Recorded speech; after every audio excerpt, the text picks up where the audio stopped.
বন্ধুরা, আমি আপনাদেরকে কার্ভ ফোন, ফ্ল্যাগশিপ ফোন, এমনকি সবচেয়ে সস্তা 4G ফোন দেখিয়েছি। কিন্তু আজকের ভিডিওতে আমি আপনাদেরকে আরও হাই লেভেলের 5G স্মার্টফোন দেখাতে চলেছি, যার নাম হচ্ছে Motorola Razr 40 Ultra। এবং ভারতের বাজারে এই ফোনটার দুটো ভেরিয়েন্ট লঞ্চ হয়েছে, যার মধ্যে Motorola Razr 40 Ultra এই ফোনটা স্যামসাংয়ের গ্যালাক্সি জেড ফ্লিপ 4 ফোনটাকে সরাসরি কম্পিটিশন করছে। তো বাকি ভিডিওতে আমরা জেনে নিব কোন কোন ক্ষেত্রে Motorola Razr 40 Ultra ফোনটা স্যামসাং গ্যালাক্সি জেড ফ্লিপ 4 ফোনটার থেকে এগিয়ে আছে বা কোন কোন দিক থেকে পিছিয়ে আছে। এবং ভিডিও শেষে জেনে নেব Motorola Razr 40 Ultra এই ফোনটার প্রাইস কী হতে পারে। তো ওয়েলকাম বন্ধুরা, আশা করছি আপনারা সবাই ভালো আছেন। আপনাদের বলে আমি দীপঙ্কর আর সোনাস্ট করে আজকে ভিডিও শুরু করেছি। তো Motorola Razr 40 Ultra এই ফোনটার লুকস এবং ডিজাইনের যদি কথা বলি, তাহলে এক কথায় এই ফোনটার লুকস একদম অসম। আর ফ্লিপ ফোন মানে শার্টের পকেটে অনায়াসে এটা ঢুকে যাবে, যেটা বর্তমানে স্টাইলিশ বা স্ট্যাটাস দেখানোর জন্য যথেষ্ট কার্যকরী। আর এই ফোনটাকে ওয়ার্ল্ড স্লিমেস্ট ফ্লিপ ফোন বলা হচ্ছে, কারণ কি এই ফোনটা ফোল্ড খোলা অবস্থায় মাত্র 6.9 mm চওড়া এবং ফোল্ডিং অবস্থায় এই ফোনটা মাত্র 15.1 mm চওড়া, যেটি খালি চোখে দেখলে যথেষ্ট মোটা এবং ভারী মনে হতে পারে। তবে বিশ্বাস করুন, এটা হাতে নিলে হ্যান্ড স্পিচ এক্সপিরিয়েন্স খুব ভালো পাবেন এবং ওজনও খুব একটা ভারী নয়, মাত্র 184 গ্রাম এর ওজন। আর ফ্লিপ ফোনের সবচেয়ে বড় সুবিধা হচ্ছে এটা অনায়াসে যে কোনো পকেটে সহজে ফিট হয়ে যায়, আর সেটা কেউ ধরতেও পারবে না। এবং আরেকটি বড় সুবিধা হচ্ছে এটা এক হাতে যে কোনো কাজগুলো অনায়াসে আপনারা করতে পারবেন। আর এই ফোনে কলিংয়ের জন্য 3টি মাইক্রোফোন ইউজ করা হয়েছে, অর্থাৎ কলিংয়ের সময় আপনি ভিড়ভাড়ে বা লোকালয়ে থাকলেও আপনার কলিং এক্সপিরিয়েন্স যথেষ্ট ভালো হবে। তবে একটা জিনিস খেয়াল করেন, স্যামসাং জেড ফ্লিপ ফোনটার ফোল্ডিং অবস্থায় এর মাঝামাঝি কিন্তু একটি গ্যাপ দেখা যাচ্ছে, যেখানে অনায়াসে ধুলোবালি ঢুকে যেতে পারে। কিন্তু Motorola Razr ফোনটাতে আপনারা দেখতে পাচ্ছেন যে এর মাঝখানে কোনো ফোল্ডিং অবস্থায় গ্যাপ থাকে না। আর এক্ষেত্রে কিন্তু স্যামসাংকে 1 গোল দিয়ে দিচ্ছে Motorola Razr ফোনটা। তাছাড়া এই ফোনটাতে IP52 রেটিং আছে, অর্থাৎ এটি পুরোপুরি ডাস্ট প্রুফ এবং হালকা হালকা জলের ছিটে পড়ার থেকেও প্রুফ আছে।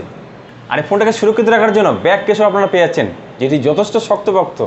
এবং এর ব্যাক সাইডে যে সেকেন্ড ডিসপ্লেটি আছে, সেখানে গোরিলা গ্লাস ভিক্টাসের প্রোটেকশনও দেখতে পাচ্ছেন, অর্থাৎ প্রোটেকশনের দিক থেকে এই ফোনটা বেস্ট কাজ করেছে। আর এই ফোনটা সম্ভবত দুটো কালারে আসতে চলেছে, যেটি হচ্ছে ভিভা ম্যাজেন্টা এবং ইনফিনিটি ব্ল্যাক। তবে এই ফোনটা আরেকটি কালার ভেরিয়েন্ট আসতে পারে, সেটা হচ্ছে গ্লাসিয়ার ব্লু।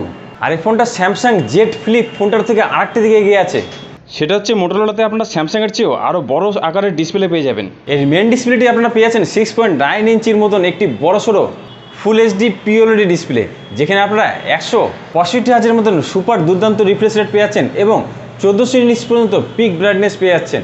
অর্থাৎ আউটডোরে গেলে সানলাইটে এই ফোনটাকে ইউজ করার জন্য কোনো সমস্যা হবে না। আর এই ফোনটাকে ফোল্ডিং অবস্থায় আরেকটি দ্বিতীয় ডিসপ্লে পেয়ে যাচ্ছেন, যেখানে 3.6 ইঞ্চির হাই রেজলিউশনের ডিসপ্লে ইউজ করা হয়েছে এবং পিওএলইডি ডিসপ্লে প্যানেল ইউজ করা হয়েছে। 144 হাজার রিফ্রেশ রেটও ইউজ করা হয়েছে এবং এখানেও 1000 নিটসের পিক ব্রাইটনেস ইউজ করা হয়েছে।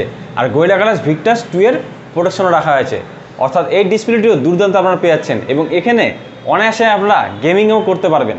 আর ওভারঅল গেমিং আর মুভি দেখার এক্সপিরিয়েন্স যেন আরও ভালো পান, তার জন্য একটি ভালো সাউন্ড সিস্টেম দরকার। তার জন্য এই ফোনটাতে ডুয়েল স্টুডিও স্পিকারও সাউন্ড ইউজ করা হয়েছে। সাউন্ডের কোয়ালিটি আপনারা দেখে নিন এখন। আর আরেকটা জিনিস স্যামসাং জেড ফ্লিপ ফোনটাতে লক্ষ্য করা গেছে, সেটা হচ্ছে ফোল্ডিং খোলা অবস্থায় এর ডিসপ্লেতে যদি আপনারা কোনো কন্টেন্ট দেখেন, তাহলে এর মাঝ বরাবর যেখানে ডিসপ্লেটি জয়েন আছে, সেখানে একটি হালকা ক্লিচ দেখা যাচ্ছে, যেটি কিন্তু মাঝে মাঝে বিরক্তিকর দেখা যায়। তবে এক্ষেত্রে মোটোরোলা কিন্তু 100তে 100 পেয়ে যায়। তাদের ফোনটা ডিসপ্লে খোলা অবস্থায় যদি আপনারা কোনো কন্টেন্ট দেখেন, তাহলে কিন্তু সেখানে কোনো গ্লিচ একদমই দেখা যাচ্ছে না। তো এক্ষেত্রে মোটোরোলা খুব ভালো কাজ করেছে। তবে ক্যামেরা ডিপার্টমেন্টে যদি কথা বলি, তাহলে স্যামসাং জেড ফ্লিপ ফোনটার থেকে মোটোরোলার এই ফোনটা খুব একটি এগিয়ে নেই। ভালো করে বলতে গেলে স্যামসাংয়ের ফোনটার ক্যামেরা কোয়ালিটি বেশি ভালো পাবেন আপনারা। দুটো ফোনে আপনারা 12 মেগাপিক্সেলের মেন ক্যামেরা পাচ্ছেন, যেখানে ওএস সেন্সরও তো আছেই। তো এক্ষেত্রে কিন্তু মোটোরোলার ক্যামেরার কোয়ালিটি একদম খারাপ না হলেও তার ডিসেন্ট। স্যামসাংয়ের মতন বেস্ট কোয়ালিটির ফটো হয়তো আপনারা পাবেন না। তবে 13 মেগাপিক্সেলের একটি আলট্রা ক্যামেরা দেওয়া হয়েছে, যেটির কোয়ালিটি ঠিকঠাক পেয়ে যাবেন এবং এর মাধ্যমে আপনারা ম্যাক্রো সেন্সারেরও কাজ করতে পারবেন, অর্থাৎ মাইক্রো ফটোগুলোকে আপনারা অনায়াসে এই ক্যামেরার মাধ্যমে তুলতে পারবেন। এবং সামনে 32 মেগাপিক্সেলের একটি সেলফি ক্যামেরাও রাখা হয়েছে, যার কোয়ালিটিও ঠিকঠাক পেয়ে যাবেন। সোশ্যাল মিডিয়াতে যে ধরনের ফটো দরকার হয় ছাড়ার জন্য, সেগুলো অনায়াসে তুলতে পারবেন। তবে বেস্ট কোয়ালিটির আমি বলবো না। তবে এখানে একটি মজার জিনিস আছে, আপনি এই ফোনটাকে ব্যাক ক্যামেরার মাধ্যমে সেলফির মতন ফটো তুলতে পারবেন, এমনকি একে ক্যাম রেকর্ডারের মতন হাতে ধরে আপনারা ভিডিও শ্যুট করতে পারবেন, যেটি কিন্তু খুব কুল লাগবে দেখতে। আর ফোনের সফটওয়্যার যদি কথা বলি, তাহলে অ্যান্ড্রয়েডের লেটেস্ট ভার্সন অ্যান্ড্রয়েড 13 তো ইউজ করা হয়েছে এবং এখানে প্রথম আমরা মোটোর কোনো ইউআই দেখতে পারবো। এখানে মোটো মাই ইউআই ইউজ করা হয়েছে, কারণ এটি একটি ফোল্ডিং ফোন, আমাদেরকে মনে রাখতে হবে এবং এখানে সব ধরনের অ্যাপগুলো যেন অনায়াসে খুলতে পারে বা আপনারা ইউজ করতে পারেন এবং অনায়াসে যেন কাস্টমাইজেশন হতে পারে, তার জন্য কিন্তু এখানে ইউআইটি দরকার ছিল। তবে এই ইউআইয়ের এক্সপিরিয়েন্স যথেষ্ট ভালো পেয়ে যাবেন, তার জন্য কোনো সমস্যা হবে না। তবে একটা জিনিস মোটরোলার তরফ থেকে ক্লিয়ার করা হয়নি যে এই ফোনে নেক্সট কয়টি ওএস আপডেট আপনারা পাবেন বা কতগুলো সিকিউরিটি আপডেট পাবেন, এবারে এখনও জানা যায়নি। আর সবচেয়ে শেষে বলছি এর পরিসরের কথা, কারণ এখানে পরিসরের কথা আর বলে লাভ নেই। এখানে বিশ্বের বেস্ট কোয়ালিটির প্রসেসর ইউজ করা হয়েছে, স্ন্যাপড্রাগন 8+ জেনারেশন 1-এর মতন দুর্দান্ত একটি প্রসেসর পাচ্ছেন এবং 8GB LPDDR5 র্যাম পাচ্ছেন এবং ফোনের স্টোরেজ দেখা হয়েছে 256GB UFS 3.1, অর্থাৎ বেস্ট কোয়ালিটির র্যাম এবং রমের কম্বিনেশন এখানে রাখা হয়েছে। অর্থাৎ এই প্রসেসরের মাধ্যমে আপনারা বেস্ট কোয়ালিটির গেমিং এক্সপিরিয়েন্স পেয়ে যাবেন। ফ্রি ফায়ার, পাবজি বা কল অফ ডিউটির মতন গেমগুলো একদম মাখনের মতন খেলবে। এমনকি সামনে যে ছোটো ডিসপ্লেটা আছে সেখানে আপনারা অনায়াসে গেমগুলোকে প্লে করতে পারবেন।